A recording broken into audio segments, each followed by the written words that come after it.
Hi everyone, this video is about how to cut out an image in GIMP. So some people mean different things when they say cut out an image. Sometimes all they want to do is to get rid of the background and leave some other portion of the image in the foreground so that the image background appears transparent. Here's an example where it appears the background has been cut away. However, this is easily done using transparency without actually cutting anything out at all. This is pretty easy to do, and I'll show you how to do that in a few moments. Sometimes though, you may actually want to remove or copy a portion of one image and paste it into an entirely different image. For example, you might want to cut out a face from one photograph and post it into another.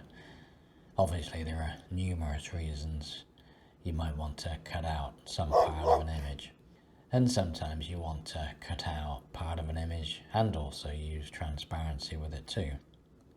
So how you go about cutting out or copying a portion of an image really depends on what it is that you're wanting to cut out, or if it's actually transparency that you want.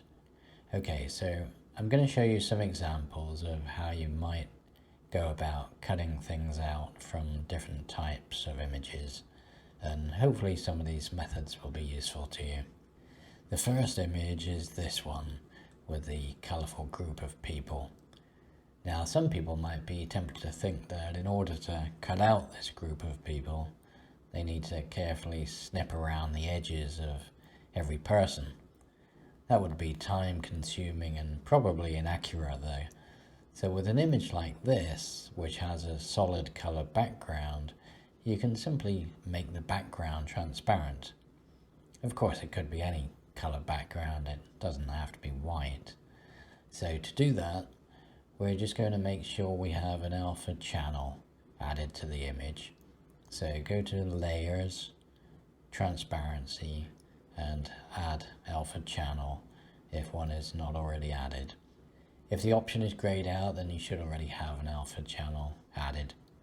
Then all you do is go to Select and then choose by color. Double click on the color which you want to remove. So in this case that's white, and then press delete. You should then see the background color disappear, leaving the group of people intact with the checkered transparency. If you had wanted to remove the people from the image instead and leave a transparent area in their place, then you would have selected the color as you did and then just choose the invert option from the select menu. Remember that images with transparency need to be saved in a format which supports it. Not all formats do support transparency. PNG is a common format to save images with transparency though. Just supposing there was a white color in the portion of the image we wanted to keep though. If we had just done select by color in that case, then that white part of the image would also have been removed. So the color will still get selected even if it isn't contiguous. What we would have done in that case is just bucket fill the portion of the image we wanted to get rid of with some color that doesn't already exist in the image, and then do a select by color on that color. Let's just do that quickly. Okay, so I've made this part white, the same as the background.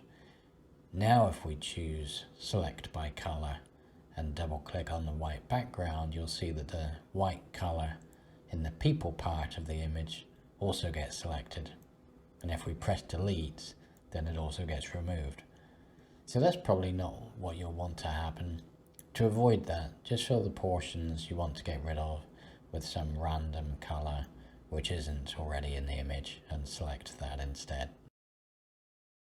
So using transparency can be a useful way to avoid cutting things out sometimes. But just supposing we have an image like this one, where we want to copy or cut out the football from this image. There are several ways we could do that, but in this particular case, since the ball is round, it's probably easiest to use the Ellipse Select tool. You can choose the Ellipse tool either by just pressing the letter E or from the toolbox or from the menu, Tools, Selection Tools, Ellipse Select. With this tool we can just make a circular shape around the football, then cut it out or copy it. So the way I do this when I have a circular shape I want to cut out is to imagine the object inside of a square shape and then move the cursor to one of the imaginary corners. Then just drag the ellipse tool over the object to make a circle shape. If you start with the cursor actually on the circular object to begin with, then you'll find it much harder to cut the shape the way you want. If you're not very handy at imagining invisible boxes, then you can also use the grid view to make it easier to see, like this. You can choose the grid view from the menu under View. If you have a really large image, then you'll probably want to zoom in to see the grid. If you don't like the defaults, you can create your own grid settings from Grid Configuration, which is on the menu under Image. Okay, so let's cut this football out, then I'll copy it into another image. So now you should be able to see the circular dotted outline around the ball. It may not be perfect, but it's good enough for now. Then if you want to copy the ball on Windows systems, just press Ctrl C, or if you want to cut it from the image, use Ctrl X, or you can use the menu if you prefer. So let's go to this other image, and now we can just paste in the ball. Again, either using the options from the edit menu or on Windows, just use Ctrl V. It's apparent now though that the football is way too big for the image into which we're pasting it. So we can fix that easily enough by scaling the layer. So from the menu, choose the layer option, then select scale layer. And here I'll change the width to 200 pixels, which should be somewhere close to what we want. Okay, so that's better. Then we can just move the layer with the football anywhere we want to. If it's still not quite the way we want, we can always edit it. But that method was definitely easier than trying to snip out an outline all around the ball manually. If you want to cut or copy a rectangular shape instead of an elliptical shape, then just choose the Rectangle Select tool instead. Also, when you cut something out like I just did, and you saw the dark grey background which was left behind, that colour is simply whatever colour you happen to have chosen as your active background colour. So if we had yellow in here, then the background where we cut out the football would also be yellow. You can easily toggle between background and foreground colours with the little arrows, or just press the letter X. And of course, just click on the colours themselves if you want to choose a different colour altogether. With these two little boxes, the top one is always the active foreground colour, and the bottom one is always the active background colour. Whenever you create a new image from scratch, the canvas colour is going to be whatever you have selected as the active background colour. Okay, this image of the elephant is a bit more complex though. If we want to cut out the elephant, we can't really just select the background colour so easily, as it's a variety of different colours and shades, and it obviously doesn't conform to a regular shape such as a circle or a rectangle. So there are a couple of useful tools we can use for doing this. The first one is the Freehand Select tool, and the second one is the Intelligent Scissors tool. Each of these you can select in the same way from the menu or toolbox, and they're somewhat similar to each other. With each of these tools, you basically create a number of points around the area you want to copy or cut, and then join each end together. The main difference between Freehand Select and Intelligent Scissors is that with Freehand Select you'll get precisely what you selected. But with the Intelligent Scissors tool, it will figure out the line to draw between 2 points based on areas of similar color weight. The shortcut keys for these tools are F for the Freehand Select tool and I for the scissors. So let's just demonstrate a moment. I've already selected the Freehand Select tool by pressing F, and now I'm just going to create some points around the edge of the elephant. I just click on the canvas to make the first point, and now I'll make a second point a little further up, and you'll see that the line is an exact straight line between those 2 points. And we would do that all the way around the area we want to select. Just for now though, I'm going to select just a few points and then join them together so you can see how it works. So here are a few more points and I have the shape I wanted. So now I just click inside the first point again to join them up.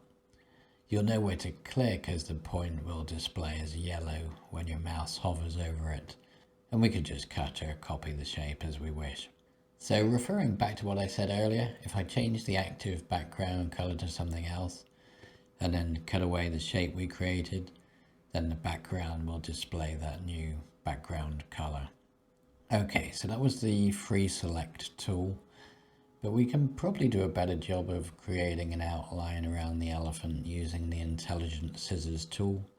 So just press the letter I, or choose from the toolbox or menu to activate the scissors. Now if I create the first couple of points here, you'll see that the line isn't just a straight line between the points, but it's intelligently selected a better line based on the color weights. And again, we can do this all the way around. Once you've selected all your points and joined them up, you'll then need to press the letter I or select the tool again to make that area active. That's just a bit different to the Free Select tool. Then we can just copy or cut the elephant as we want to. So use the edit menu for that, or just Control-C for copy and Control-X for cut, Control-V to paste it into another image. We could probably have made this cut of the elephant a little more professional if we'd spent more time making the outline points, but it's not too bad.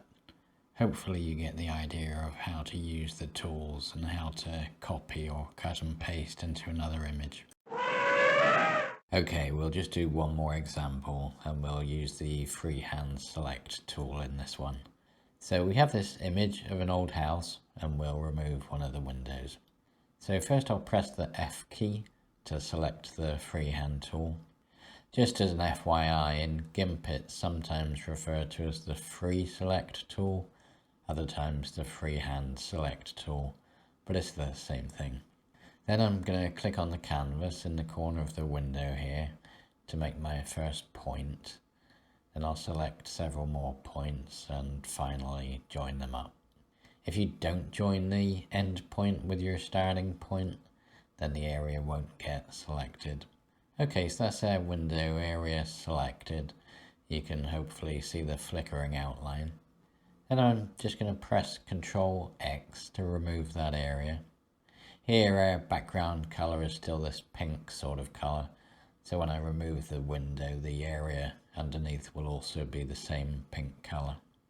Now just to finish with this image which I did earlier, and with a little transparency and tinkering around, I've given the house a nice new window. That's much better. Okay, I think that's about it for now. Hope you found some of the video useful. Thanks for watching. See you next time. If you liked this video, please take a moment just to click the like and the subscribe buttons below. Your support is much appreciated. Thank you for watching.